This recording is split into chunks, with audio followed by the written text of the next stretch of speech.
다음은 별로 좋은 소식은 아닌데 공매도가 금지가 됐는데 비투하는 분들이 늘어나고 있다고 합니다. 이러면 안 된다. 잘 되면 괜찮은데 올바른 방향은 아니라고 생각합니다. 저는 꾸준하게 오랫동안 가겠습니다. 주식으로 복리의 마법이라는 것을 정말로 실현시킬 수 있느냐, 이것을 증명해야 제 새끼들이 잘 살 수 있습니다.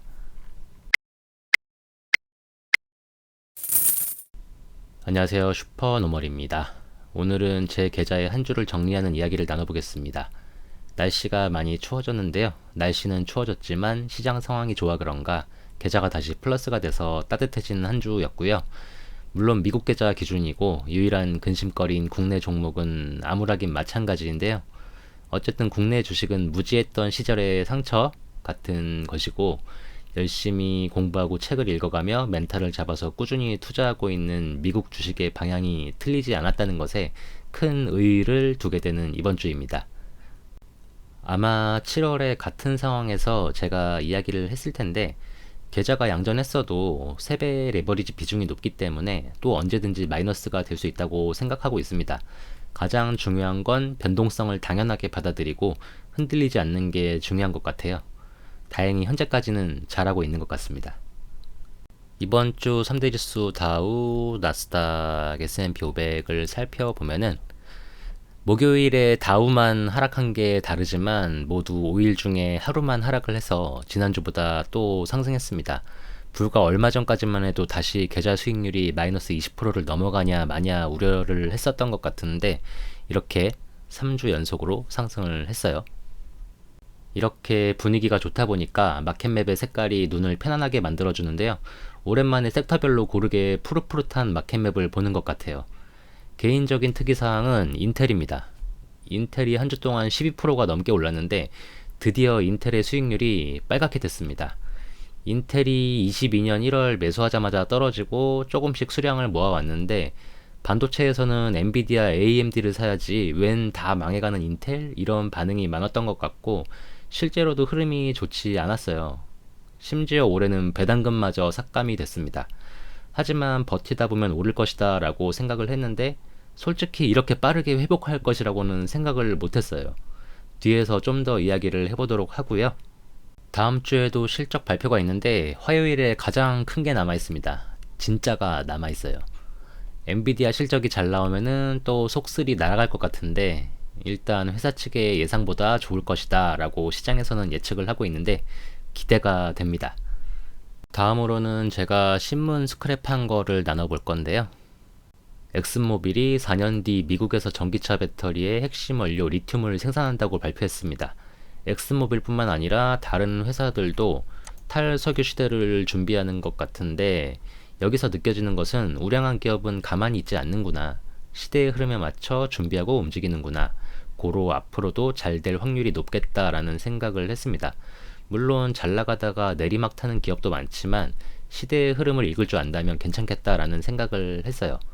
그러면 투자하는 나 스스로도 시대의 흐름을 읽을 줄 알아야 하겠죠. 읽을 줄 모르면 따라가기라도 해야 됩니다. 다음 기사는 엔비디아가 새로운 AI 가속기 H200을 공개했습니다. H200이라고 얘기를 하면 되는 건가? 아무튼 공개를 했어요. 전작보다 데이터 처리 속도와 용량 등 전체적인 성능이 2배 향상됐다고 하는데 여기에 HBM 메모리가 들어가서 삼성전자나 SK하이닉스 등 메모리 반도체 기업들이 특수를 누릴 것이다 라는 내용의 기사입니다. 지금 엔비디아에 적수가 없는데 쭉쭉 치고 나가는 느낌이고 가격도 훨씬 비싸질 게 뻔하기 때문에 당분간 엔비디아 앞에는 장애물이 없을 것 같습니다. AMD가 6월에 MI300X라는 모델을 공개했는데 엔비디아의 기존 AI 가속기보다 성능이 좋다고 발표를 했었는데 이제 새로 나오는 거랑 붙어봐야 알겠죠. 우리가 아는 아마존, 마이크로소프트, 구글 등이 H200을 쓸 것으로 전망하는데 그러면은 AMD 거는 누가 쓸까요? 그리고 기사에는 삼성, 하이닉스 이야기만 하는데 마이크론도 HBM 하고 있습니다. 개인적으로는 나열된 주식들을 모두 갖고 있지는 않지만 반도체 ETF에 투자를 하고 있기 때문에 다행이다라는 결론이고요. 아무나 이기면 됩니다. 다음은 별로 좋은 소식은 아닌데 공매도가 금지가 됐는데 비투하는 분들이 늘어나고 있다고 합니다. 이러면 안 된다. 잘 되면 괜찮은데 올바른 방향은 아니라고 생각합니다. 저는 꾸준하게 오랫동안 가겠습니다. 주식으로 복리의 마법이라는 것을 정말로 실현시킬 수 있느냐, 이것을 증명해야 제 새끼들이 잘 살 수 있습니다. 마지막으로는 별로 중요한 건 아닌데 설탕 ETF가 있다길래 정말 별의별 ETF가 다 있더라라는 생각이 들어서, 그래서 어떤 분야에 투자를 하고 싶은데 1등 기업을 찾기 힘들면 그냥 수익률에서 조금 욕심을 버리고 그 분야에 대한 ETF가 뭐가 있는지를 찾아서 투자를 하면 되겠네라는 생각을 했습니다. 이번 주 스크랩은 이 정도로 하고요. 계좌 상황을 살펴보겠습니다. 일단 코인을 먼저 보겠습니다. 10만원 밖에 안 들어간 게 아니고 이제 2만원 밖에 없는데 이오스를 손절을 했고요.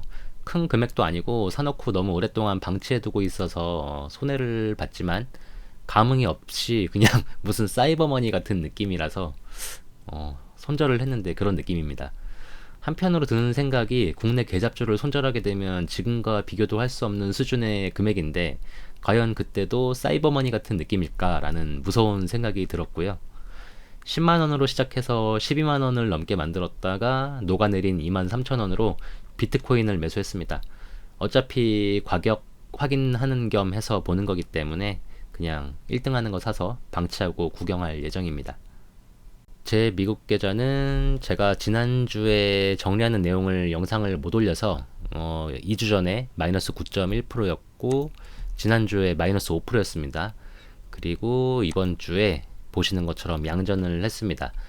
7월에 좋은 모습을 보이다가 꼬꾸라진 이후 4개월이 걸렸는데 단단히 맘먹고 속수를 모아가고 있었는데 다시 살 수 없게 돼버려서 좀 아쉬워요. 그리고 앞서 말씀드렸듯이 인텔이 양전했습니다. 22년 1월에 처음 인텔을 $55 정도에 샀었는데 바로 떨어지기 시작해서 마이너스 30%도 넘어가고 했었어요. 채널에서 조언을 해주시던 구독자님께서도 계셨는데 엔비디아나 AMD를 사야지 왜 인텔이냐는 말씀도 하셨어요. 팻 겔싱어보다 리사수가 더 뛰어나다 하시면서 말씀을 해주셨는데 아마 대부분이 그렇게 생각을 하셨을 거라 그분이 잘못됐다는 건 아니고 역시 주식은 모른다 이거죠 뭐.